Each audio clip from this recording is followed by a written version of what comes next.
donde pecas pagas. Edelmira y Julio se criaron en Angol, iban a la misma escuela pública y sin darse cuenta la amistad se transformó en amor. Sin embargo, debieron esperar que Julio viniera a Santiago a formarse como carabinero durante 3 años. Estando ya de vuelta, se casó con Edelmira y lo asignaron a Guadal, un pequeño pueblo en las orillas del lago General Carrera en la 11ª región. Edelmira se acostumbró al frío, aprendió a cocinar con leña y a dejar astillas secas la noche anterior para prender el fuego del desayuno. Nacieron sus hijos y Julio, que era una persona muy ordenada y ahorrativa, hacía sus compras en Argentina porque encontraba mucho más barato que Chile. Sin embargo, a Edelmira le cargaba ir a comprar a la Argentina. No había nada que le molestara más y que le incomodara el sonsonete de los argentinos, especialmente la palabra che. Sin embargo, con una aparente prudencia, ella guardó esta molestia como una espina en el fondo de su cerebro. Después de muchos traslados, finalmente llegaron a Santiago, ciudad que Edelmira no conocía, y que ella se sintió muy contenta de vivir aquí porque era uno de sus deseos más queridos.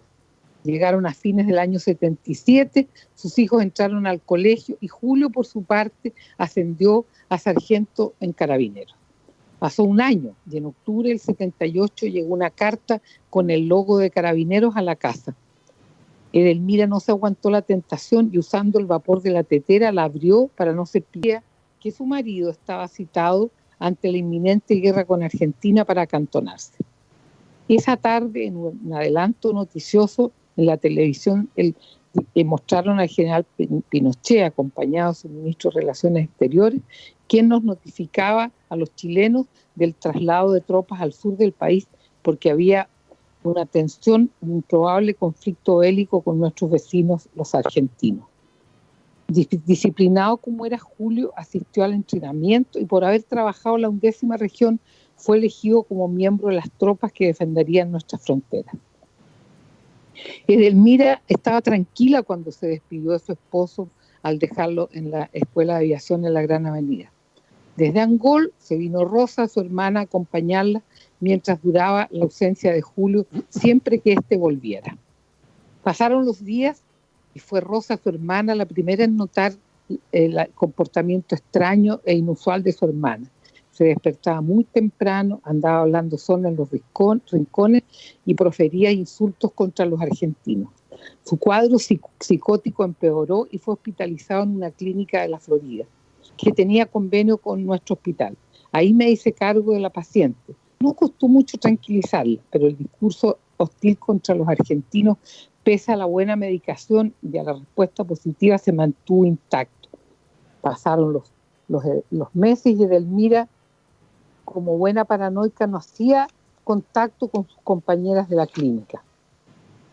Llegó una paciente, Irene, portadora de un trastorno bipolar, que se había descompensado esa primavera y como parte de su manía le gustaba hablar como argentina, finalizando cada frase con el consabido che.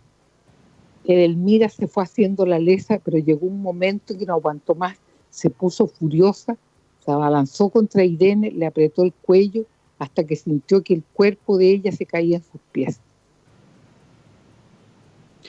Llegó la policía de investigaciones con la aparatosidad de siempre y Edelmira fue llevada con esposas acusada del asesinato de Irene. Yo me apuré por mi parte en evacuar un informe que consignaba que Edelmira tenía una psicosis paranoica y que por lo tanto era inimputable.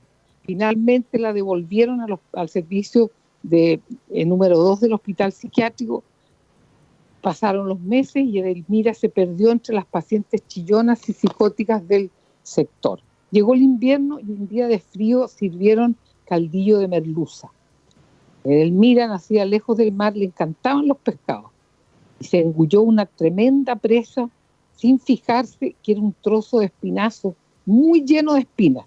Empezó a toser, luego las arcadas y ahogos se hicieron más ruidosas e intensas.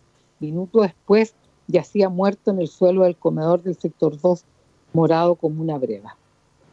Algo me decía que tenía que averiguar la causa de muerte de Edelmira y fui al médico legal a conseguirme el resultado de su autopsia. ¿Qué decía ahí?